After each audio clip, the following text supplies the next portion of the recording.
나를 보내소서. 하나님이 이 얘기를 듣고 옳다거니 너 아프리카 보낼 거야. 너 낙도 보낼 거야. 네. 이게 너무 무서워가지고 가사를 바꿔 불렀죠. 어떻게 바꿔서 불렀어요? 주님, 얘가 여기 있사오니 얘를 보내소서. 아, 이럴 때만 너무 좋아.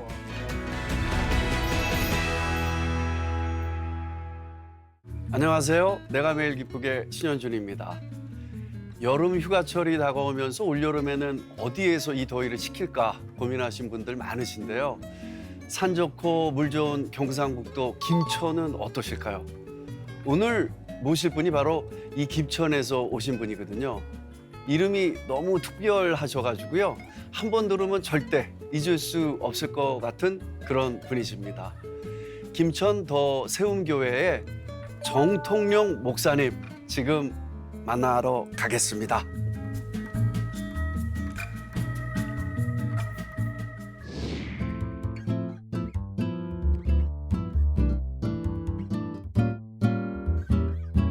정통용 목사님 반갑습니다. 어서 오십시오. 네, 반갑습니다. 반갑습니다.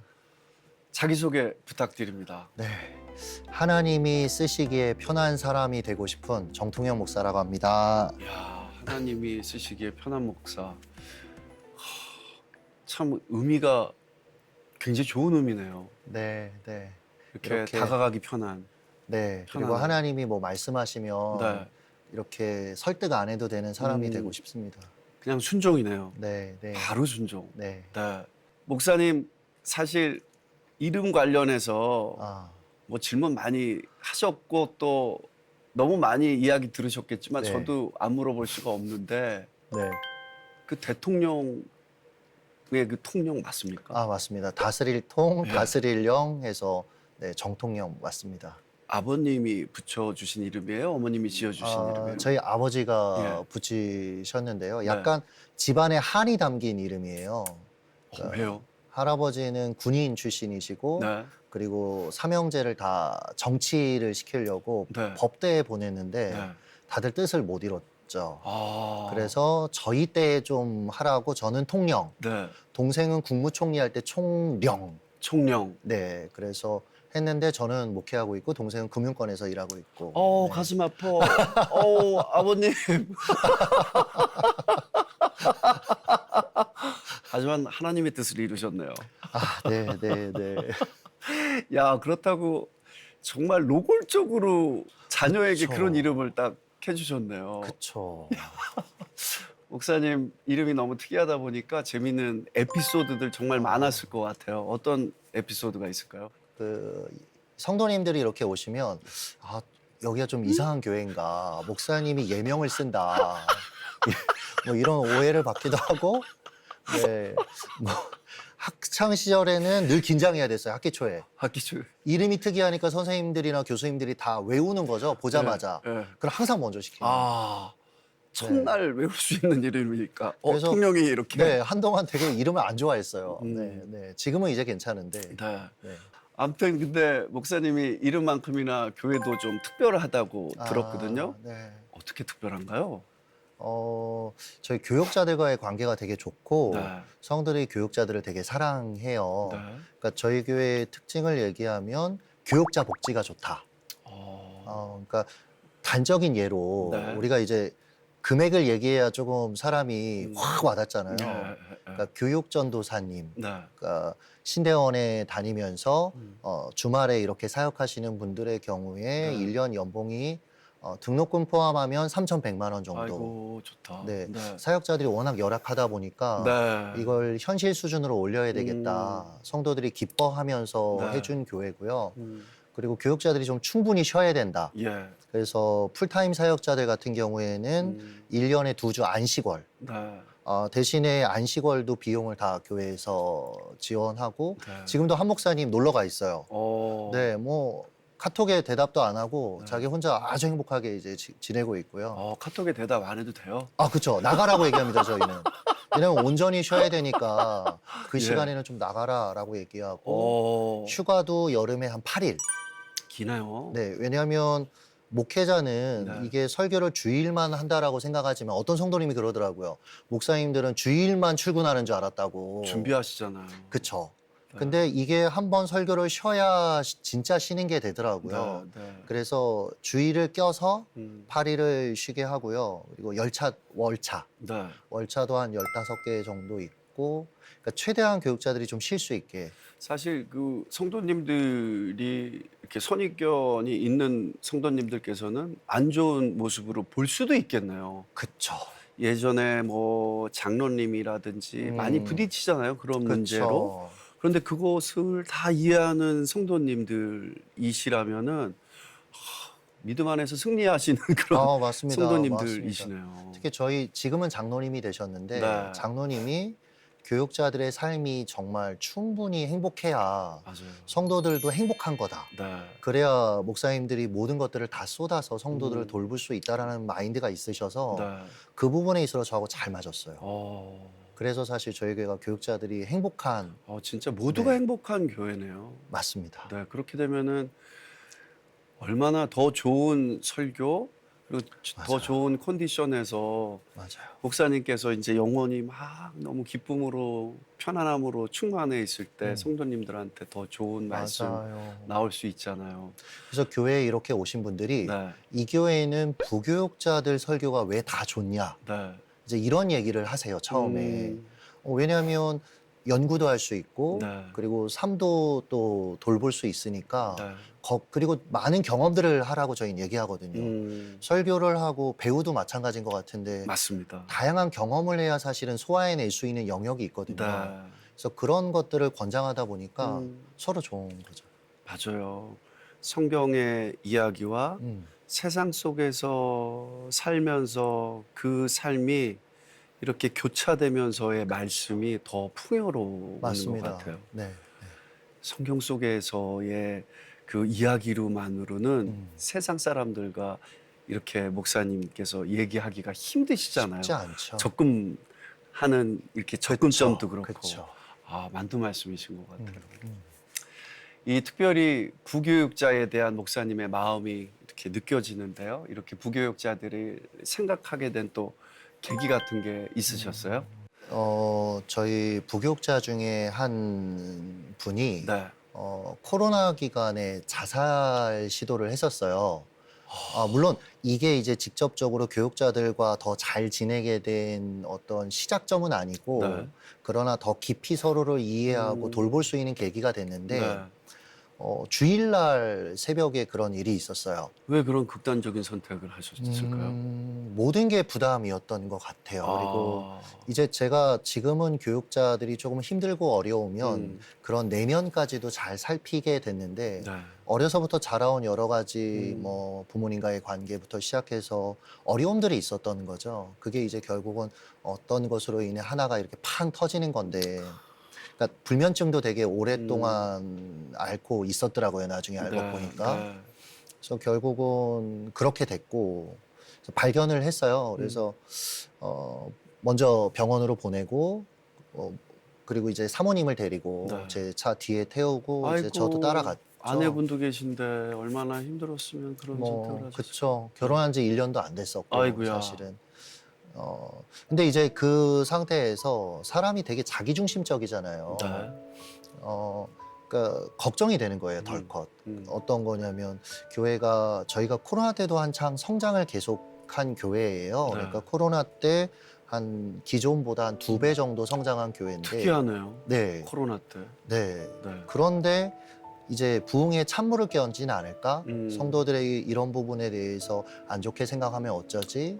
솔직히 그런 생각 네, 들죠, 목회가 목사님? 어려워지면 어쩌지? 네, 이런 네. 이제 두려움도 있었고, 또 하나는 좀 화도 나고. 음. 왜냐면 목회자라는 어떤 당위성이라는 게 있잖아요, 때로는. 그렇죠. 근데 사역자로서 이러면 될까? 이제 이런 마음도 있었고.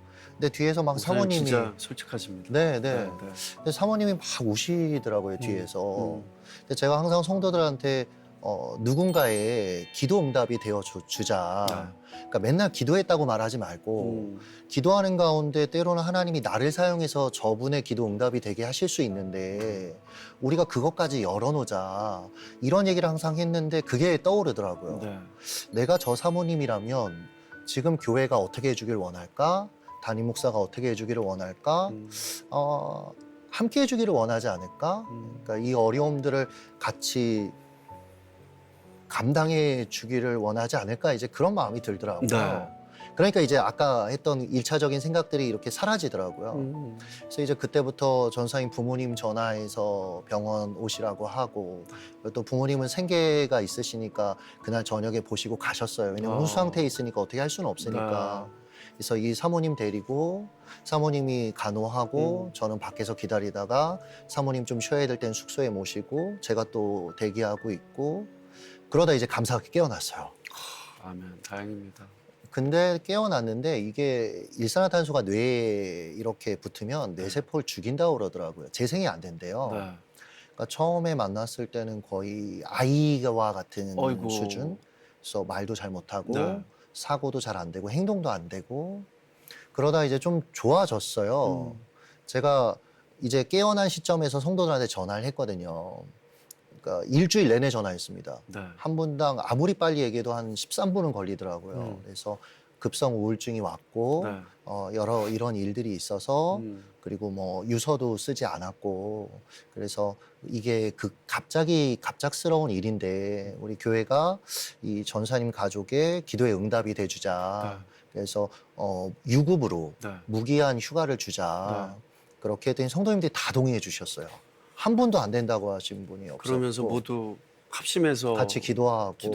네. 기도하셨겠네요. 물론 그 과정에서 저는 성도님들한테 한 2번 정도 고개를 숙여야 됐어요. 왜냐하면 아무리 그래도 네. 또 이 일이 성도들에게 충격이 될 수 있기 때문에.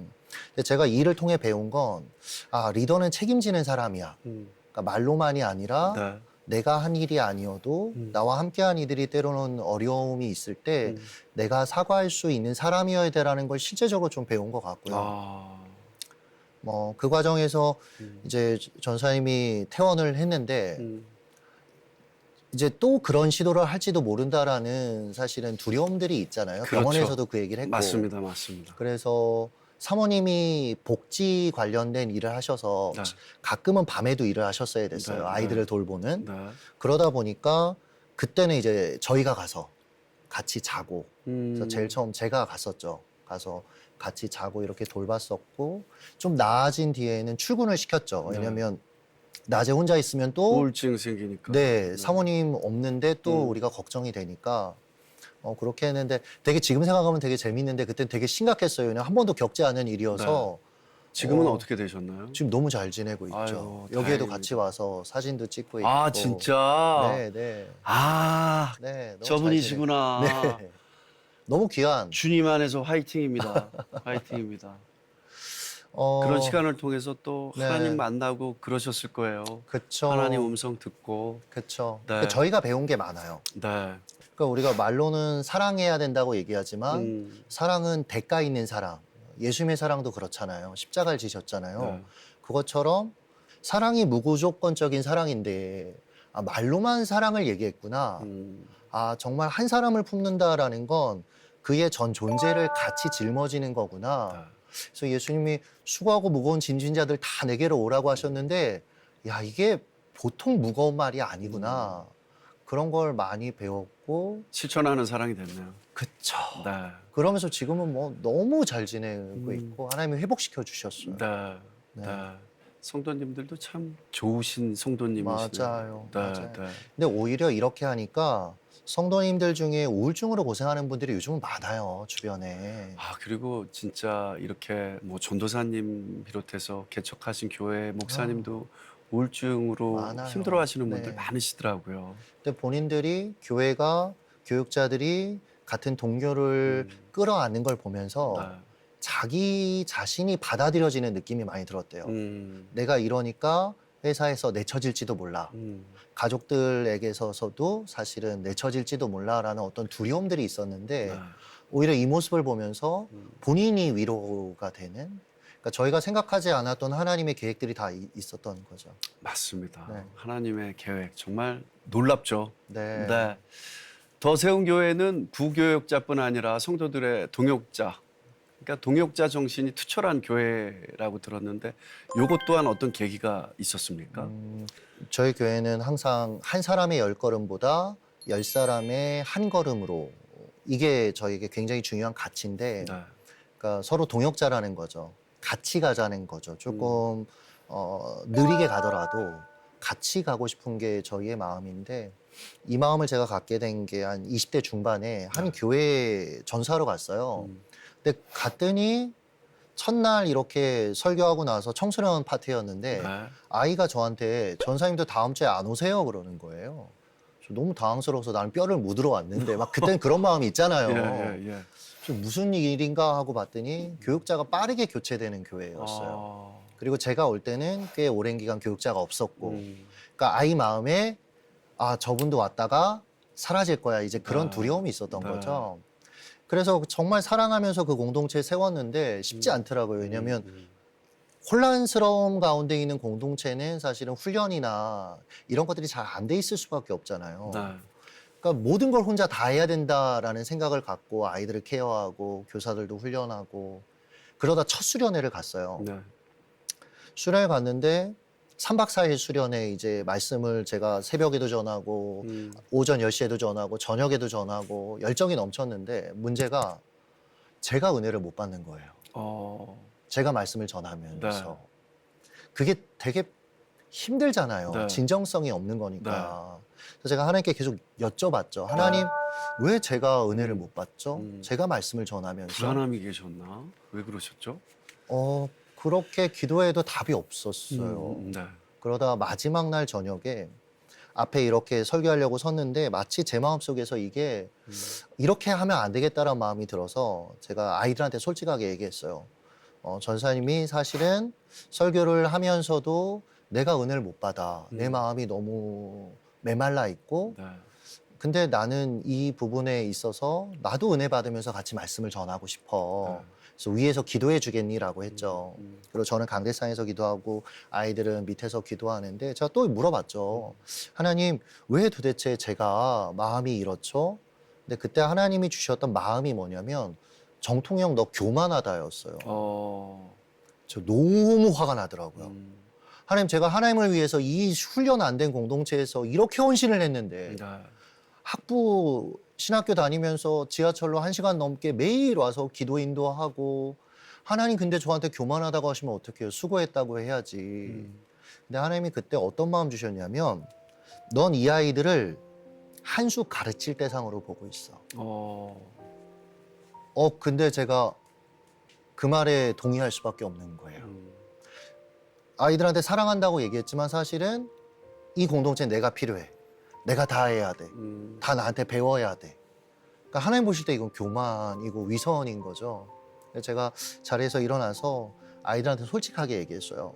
사실 사랑한다고 얘기했는데 하나님 보여주신 내 실체는 여러분들을 한 수 가르칠 대상으로 생각했다. 너무 미안하다. 근데 이게 그때 당시에는 감정이 주체할 수가 없어서 주저앉았어요. 그래서 막 울고 있는데 애들이 하나둘 저한테 오더라고요. 그러더니 저를 둘러싸고 기도해 주는 거예요. 네. 그날 설교를 못했어요. 근데 같이 기도하고 그러면서 밤에 시간을 보내면서 동역자라는 생각을 하게 됐어요. 아, 얘들은 아이들도. 네, 하나님이 내게 붙여주신 동역자지 네. 가르칠 대상이 아니야. 네. 그 뒤부터는 동역자라는 마음으로 아이들과 같이 지냈고요. 수련회 끝나고 돌아가서 뭐 사람이 이렇게 힘들 날이 있잖아요. 그래서 이렇게 교회 계단에 앉아 있으면 애들이 와서 물어봐요. 무슨 일 있어요?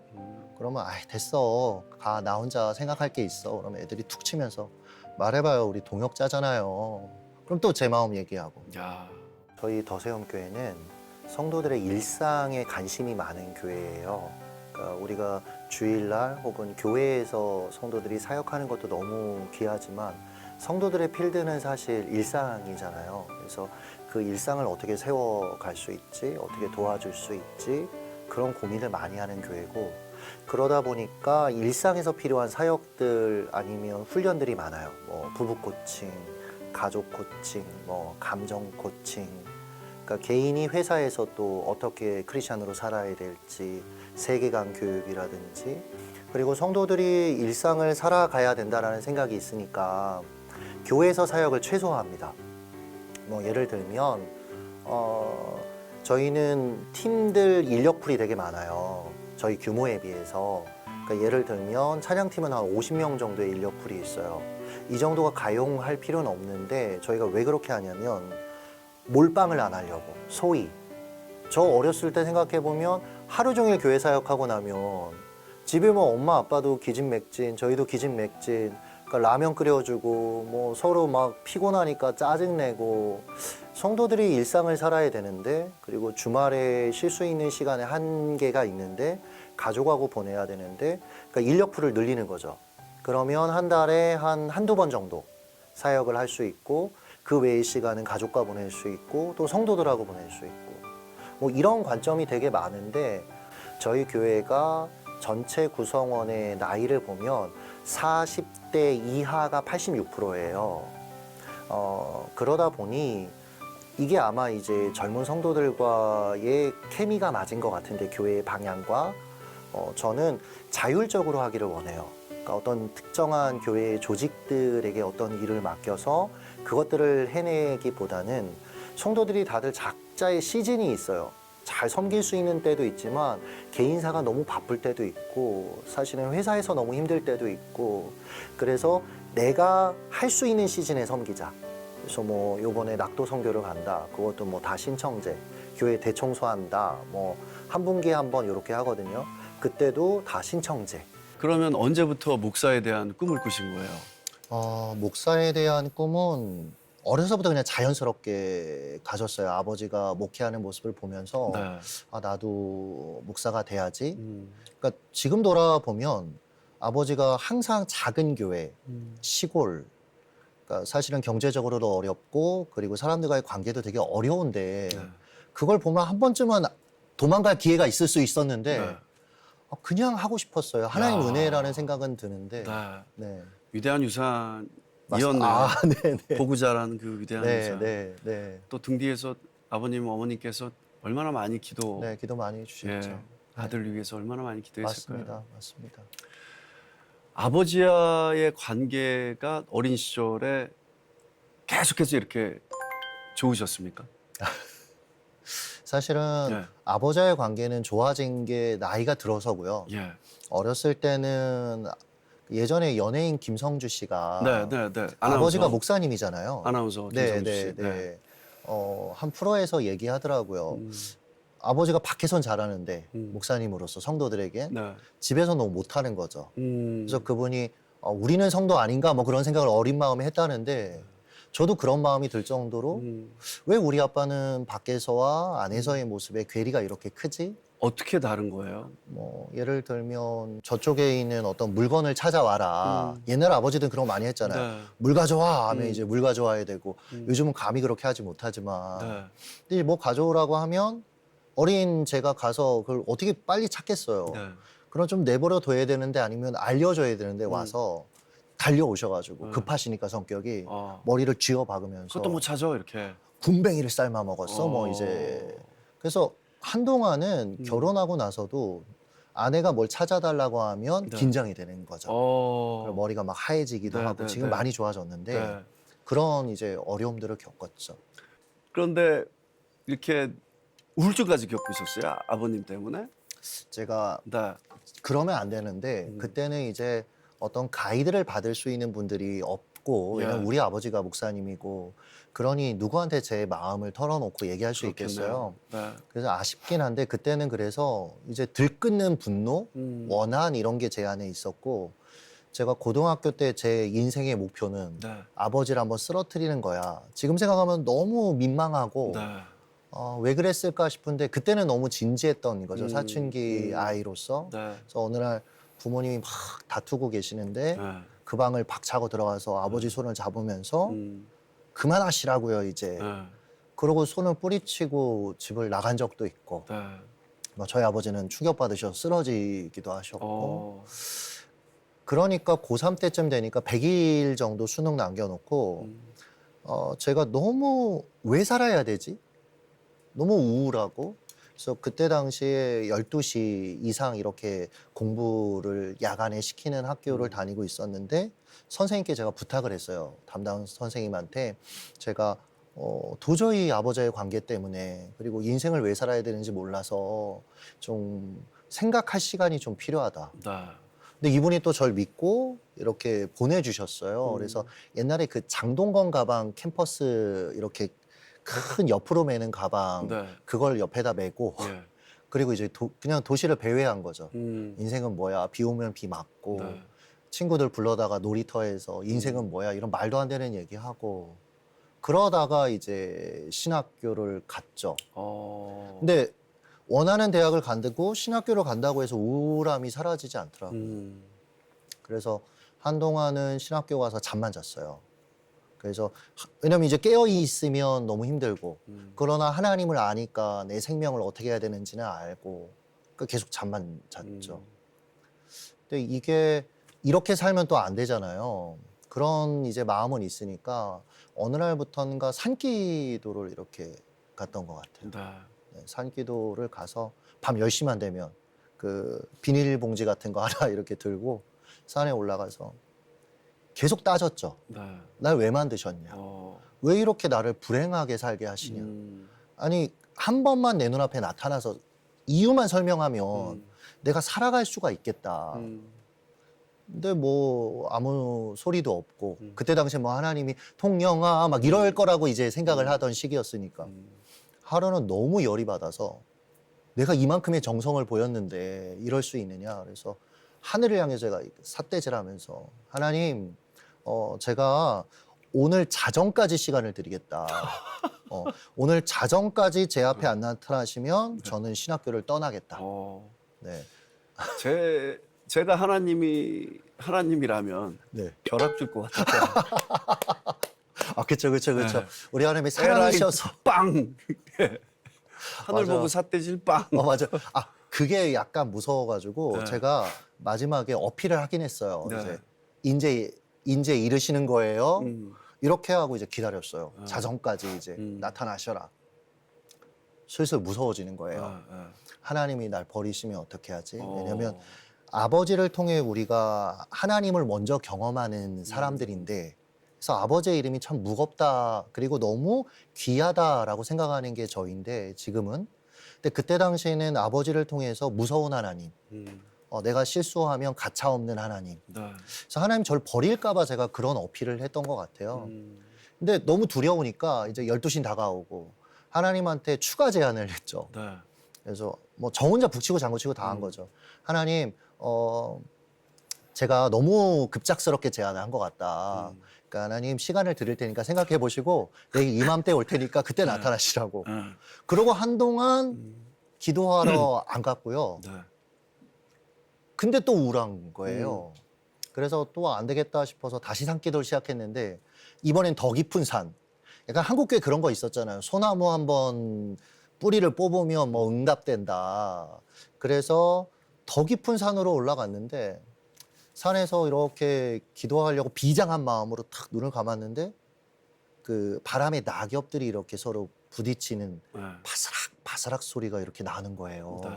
그래서 제가 너무 깜짝 놀래가지고 그때 당시에 예전에 보면 귀신이 쓰인다 뭐 이런 거 되게 교회에서 얘기가 많았어요. 뭐 기도하다가도 뭐 그런 일이 있을 수 있고 기도원 가면 뭐 그런 일이 있고 그래서 귀신에 쓰이면 어떻게 하지 막 그런 무서운 마음이 들어서 정신을 놓은 상태로 막 고래고래 소리를 지르면서 기도한 것 같아요. 네. 그렇게 한 2시간, 3시간이 흐르고 나서 정신을 차렸는데 그때 하나님이 제게 처음으로 마음으로 제게 한마디를 하셨어요. 그토록 듣고 싶었던 하나님의 소리. 되게 궁금해요. 그렇죠. 근데 저한테 되게 그때 당시에 실망스러웠는데 아들아, 아빠를 용서해라. 너무 속상한 거예요. 하나님, 제가 어떻게 아빠로부터 지금은 이런 표현이 되게 죄송해요, 아버지께. 왜냐면 저도 분명히 잘못한 게 있는데 근데 그때 당시에는 아빠한테 내가 당한 게 있는데 다 보셨으면서 나 이렇게 힘들게 살아가는데 아빠가 우리를 잘 돌보지 못해서 때로는 3일 동안 물만 마시면서 캠퍼스에서 버텨야 되고 근데 어떻게 그분을 향해서 용서하라는 얘기를 하세요.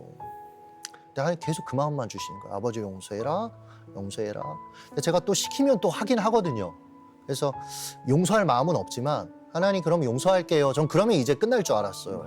근데 그때 당시에 하나님 어떤 마음 주셨냐면 문자를 보내라 아버지한테. 문구도 불러주셨어요. 아버지 사랑합니다. 아버지 사까진 써져요. 근데 랑이 안 써져요. 그러니까 저도 이제 우리 아이들이 있지만 이 어린 아이들 늘 달라붙고 너무 예쁘잖아요. 근데 그때 이후로는 제가 아빠하고 스킨십을 해본 적도 없고 네. 사랑한다고 그러니까 지금 돌아보면 아버지도 많이 외로웠을 것 같아요. 그러니까 그 랑자를 쓰지 못하겠더라고요. 그래도 시키셨으니까 순종하는 마음으로 사랑해요라고 보냈는데 그 밤에 아버지한테 즉답이 왔어요. 아직도 기억해요. 아들아 사랑한다. 많이 힘들지? 우리 조금만 더 견디자. 그러니까 아버지도 힘들었던 거죠, 사실은. 그러면서 아버지하고의 실타래가 이렇게 한꺼풀 풀리는 그런 과정을 겪었고, 물론 아버지와의 관계가 개선되진 않았어요. 네. 그건 이후의 일이었고, 오히려 하나님과의 관계가 깊어지더라고요. 아버지를 통해서. 그러니까 하나님은 이걸 제가 좀 치우고 이 부분을 좀 내려놓고 하나님을 가리는 하나님을 좀 보길 원하셨던 것 같아요. 네. 그래서 어느 날은 기도하는데 제가 뭐라고 그때 질문을 했냐면 하나님, 제가 하나님을 위해 실적을 남긴 게 없어요. 전도사를 해도 사역도 지금 잘 안 되는 것 같고 하나님을 위해 제가 제대로 한 게 없는데 저를 왜 사랑하세요? 제가 이렇게 물어본 거예요.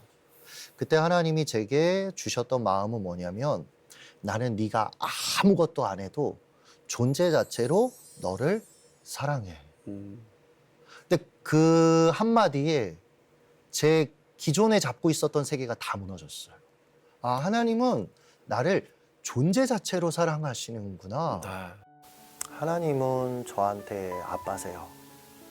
그러니까 저를 많이 인내해 주시고 기뻐해 주시고 사랑해 주신 분. 참 제가 생각해도 저 같은 이렇게 자기애도 강하고 또 자기 생각도 강하고 그랬다면 사실은 너는 좀 저리 가라 할 법도 한데 항상 찾아와 주셔서 설득하셨고 제 삶의 모토가 하나님 쓰시기에 편한 사람이 되자예요. 왜냐하면 제가 쓰시기에 편하지 않은 사람으로 살았거든요. 항상 이유를 묻고 안 하겠다고 하고 근데 그때마다 저를 계속해서 설득하셨고 기다려주셨고 저한테는 최고의 아버지세요. 그러면 목사님은 김천에는 어떻게 가게 된 거예요? 김천에는 제가 원래는 제 기도 제목이 중3 때 기도 제목이 네. 서울 4만 명 교회 큰 교회. 네, 네. 담임 목사 네, 인서울이어야 돼요. 네. 근데 지금 와서 그 기도를 왜 했나 돌아보면 아버지가 힘들게 지방에서 목회하는 것에 대한 네. 어떤 이제 반작용으로 난 그렇게 안 살고 싶어 그런 거 있잖아요. 네. 그래서 했던 야망, 상처가 가미된 기도 제목이었는데 네. 신학교 갔더니 저는 왜냐면 인서울 4만 명 교회 담임을 해야 되니까 네. 신학교 가서 절대 부르지 말아야 될 곡이 있더라고요. 그 주님 내가 여기 있사오니 네. 주님 내가 여기 있어 너무 좋아요. 서울 4만 명 교회 담임 목사. 근데 다음 가사가 제가 보기엔 너무 심각하게 문제가 있어요. 나를 보내소서. 근데 어린 마음에 하나님이 이 얘기를 듣고 옳다거니 네. 너 지금 헌신했어? 너 아프리카 보낼 거야. 너 낙도 보낼 거야. 네. 이게 너무 무서워가지고 가야죠. 근데 그때는 그 마음이 이제 가야죠. 없었어요. 네. 그래서 이 노래는 부르지 말아야 되겠다. 근데 또 안 부르면 신학생이 또 주변에서 이상하게 볼 거 아니에요. 그러니까 주변 시선도 되게 많이 의식했던 아이였던 거예요. 네. 네. 그래서 가사를 바꿔 불렀죠. 어떻게 바꿔서 불렀어요? 주님, 얘가 여기 있사오니 얘를 보내소서. 이럴 때만 너무 좋아. 진짜 네. 또 번개 한번 빵. 번개 한번 맞아요. 빵인데. 맞아요. 그래서 아프리카로. 근데 여담이지만 네. 그때 저하고 친했던 이렇게 채플 같이 들었던 친구들이 지금 해외에서 사역을 많이 하고 있어요. 그래서 제가 만날 때마다 내가 보내줬다. 그때 당시에 내가 너를 보냈다. 그럴 수도 있겠네요. 네. 근데 그분들 되게 은혜 가운데 성령 잘 충만해서 네, 잘 사시죠. 너무 사역 제가 보내드린 거죠. 네. 네. 네. 그러니까 이런 거 막 안 부르고 이랬던 사실은 사람이어서 하나님이 그냥 가라면 안 가니까 20대 중반에 어떤 컨퍼런스에 가게 됐어요. 근데 안 가고 싶었는데 담임 목사님이 교육자들 의무 참석이다. 그래서 가게 됐는데 딱 그 가기 싫은데 가면 사람이 맨 뒤에 앉고 싶잖아요. 네. 맨 뒤에 앉아 있는데 그날 사람이 너무 많이 와서 문을 열더니 복도까지 네. 로비까지 이제 의자를 놓더라고요. 어. 그래서 그 로비 맨 끝에 앉았어요. 예, 예. 그래서 언제 끝나나 이러고 있는데 눈을 뜨고 있는데 전 그림이라고 그냥 표현을 하는데 눈을 뜨고 있는데 그림이 하나 보이는 거예요. 네. 맨 땅에 교회가 세워지고 도시가 형성되면서 이 교회가 이 도시를 바꿔가는 그런 그림이 보여지는 거예요. 네. 제가 직감했죠. 음. 이거는 시골이다. 음. 서울에 이런 땅이 어딨냐. 이제 그런 생각을 한 거예요. 아, 내가 여기서 잘못하면 시골로 끌려간다. 그럴 때는 정신통일이 답이거든요. 네. 싫다고 하면 얻어맞을 것 같고 잘못된 신앙인데 이것도 그때 당시에는 얻어맞을 것 같고 좋다고 하면 끌려갈 것 같고 네. 정신통일. 음. 그날 오후 한 4시까지 근데 이게 계속 보이는 거예요. 목사님 계속 머리를 쓰셨네. 그쵸. 하나님 앞에서. 그쵸. 머리 굴리고. 네, 손 안에 있을 텐데. 그쵸. 맞아요. 집사님은 그걸 아시는군요. 저는 이걸 되게 뒤늦게 깨달은 사람인 거예요. 예. 그래서 이게 일상생활이 안 되겠더라고요. 계속. 그래서 제가 하나님께 하나님 그러면 이것도 머리 썼어요. 가서 한번 생각해 보겠다고. 네, 네. 그러고 없어졌죠. 근데 20대 후반에 어느 한 교회에서 사역하는데 좀 큰 교회여서 부교육자들이 이렇게 밖에서 도열하고 있고 성도들 맞이하는데 제가 제일 어렸거든요. 그럼 맨 끝에서 인사해야 되는데 그날 따라서 빨리 들어가서 찬양을 하고 싶은 거예요. 네. 그러면 안 되는데 이게 하나님의 전략이었는데 그래서 수석 목사님한테 얘기했더니 이분이 가라고 할 분이 아니거든요. 근데 들어가라는 거예요. 네, 네. 이때 눈치를 챘어야 됐는데 들어갔는데 찬양이 그때 내 사모하는 주님 막 뜨거운 찬양하고 다 이렇게 네. 연결을 시키시는. 그래서 이렇게 찬양을 하는데 그 예전에 봤던 20대 중반에 봤던 맨 땅에 교회가 세워지고 그러면서 그때 이미 무장 해제됐으니까 주님 부르시면 가겠습니다. 그때 수긍을 했죠. 네. 그리고 30대 딱 됐을 때 새벽 기도 설교하고 다시 한번 그게 보이는 거예요. 그러면서 제가 그 전에 김천에 있는 아이들을 대상으로 수련회를 한번 말씀을 전할 기회가 있었어요. 김천에 가서는 아니고 네. 다른 장소에서. 네. 근데 애들이 너무 순박하고 예쁜 거예요. 그래서 알고는 있었는데 하나님께서 그곳에서 개척을 해야 된다는 마음을 주셔서 네. 그래서 김천에 내려갔죠. 네. 다 이렇게 역사가 있었네요. 그쵸. 네. 사실 그 연고지가 없는 곳으로 가셨는데 이제 순종하신 거죠. 네. 교회 개척하고 여러 가지 어려움이 있었을 것 같아요. 어떤 어려움들이 있었을까요? 제일 어려운 것 중에 하나는 연고지가 아니다 보니까 이렇게 저를 환대해주는 분위기는 아니었어요. 네. 지금은 충분히 이해는 하지만 지방이라는 곳이 굉장히 좁은 사회고 거기에 낯선 사람이 왔을 때 사실은 어떤 사람인지 모르니까 시간이 좀 필요하죠. 그쵸. 근데 그때 당시에 저는 이제 마음이 급하니까 캠퍼스에 먼저 들어갔어요. 캠퍼스에 치킨 들고 들어가서 전도하고. 근데 이상할 정도로 청년들이 저희 교회에 많이 모였죠. 오. 뭐 한번 전도 집회 하면 뭐 170명 이상. 그러니까 지방에서는 그런 일이 쉽지 않은. 오, 신기하다. 어떻게 그렇게. 네, 왜냐면 많이 모였죠? 농촌형 소도시니까 네. 그런 일이 쉽지 않은데 은혜를 주셨던 거죠. 근데 이제 지역 안에서 뭐라고 소문이 나기 시작했냐면 이단이다. 이단이 아니면 어떻게 저렇게 젊은 애들이 모이냐. 네. 그리고 이상한 거 가르친다. 오.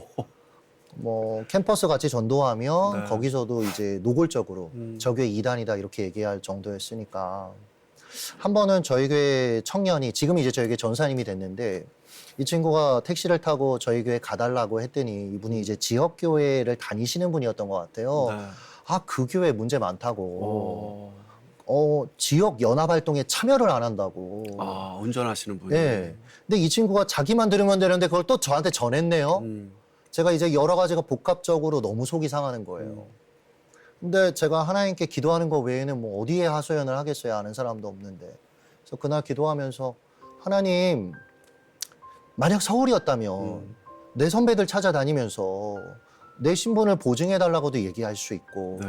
내 억울함도 얘기할 수 있는데 여기서 말할 사람이 단 한 명도 없다. 하나님 난 너무 억울하다. 그렇게 기도해서 그리고 그냥 넘어갔죠. 기도밖에 없었네요. 네. 근데 얼마 후에 지역에 있는 좀 규모 있는 교회에서 연락이 왔어요. 교사 헌신 예배 설교해달라. 그리고 끝나면 교사 강습회를 해달라. 근데 나중에 지나놓고 보니까 이게 지역교회 연합활동이더라고요. 네. 네. 그리고 나서 또 총회 공과팀에서 연락이 왔어요. 원래는 교수님들이 대부분 총회 공과를 만들었는데 그때 당시에 좀 청소년 사역을 잘했던 분들을 대상으로 조금 실제적인 걸 만들어 보자 딱 요 텀이었던 거예요. 그래서 저를 수소문해서 전화가 와서 총회 공과를 써달라. 네. 썼죠. 생각 없이. 그리고 나서 그 해에 이제 교사 강습회. 저는 영남 쪽에 있으니까 대구라든지 경상도라든지 부산이라든지 이런 데 이제 제가 교사 강습회를 한 거죠. 근데 나중에 지나 보니까 이게 이제 한국교회 연합활동인 거예요. 그래서 제가 이제 해석하기는 네. 내 힘으로 했다면 거기서 끝났을 텐데 하나님 앞에 기도할 수밖에 없었기 때문에 하나님 스케일을 더 크게 해주셨다. 그렇게 생각을 하고 계속 있죠. 하나님이 떠나지 않게 기도로 그쵸. 의지하게 하셨네요. 그렇죠. 이제는 뭐 김천에서 모두가 인정하고 꾸준히 성장하는 교회로 자리매김했다고 들었습니다. 네, 네, 네, 하나님의 은혜죠. 네, 맞습니다. 네.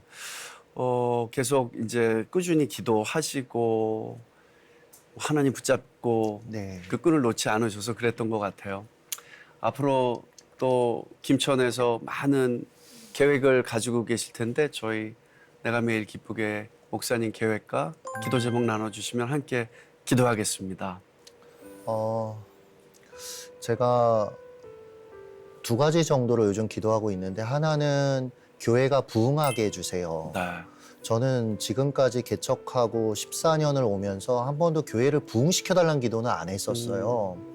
그러니까 교회가 왜 부흥해야 될지에 대해서 여러 가지 얘기들을 할 수 있지만 제가 설득되는 이야기들이 그렇게 제 안에 와닿지 않았었는데 작년에 선교를 갔다 오면서 네.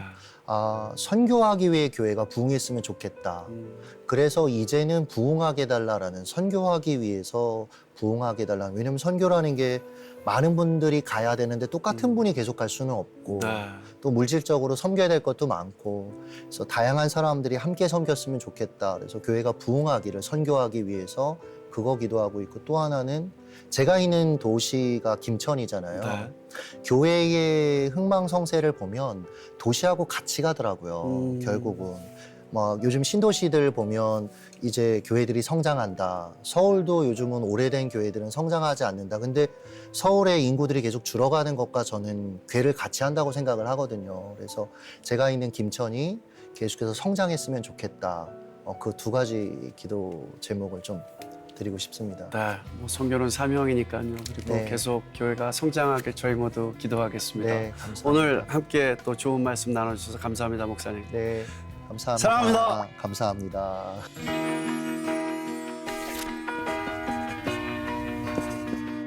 영상 잘 보셨나요? 여러분이 눌러주시는 구독과 좋아요는 CTS 영상 선교에 힘이 됩니다.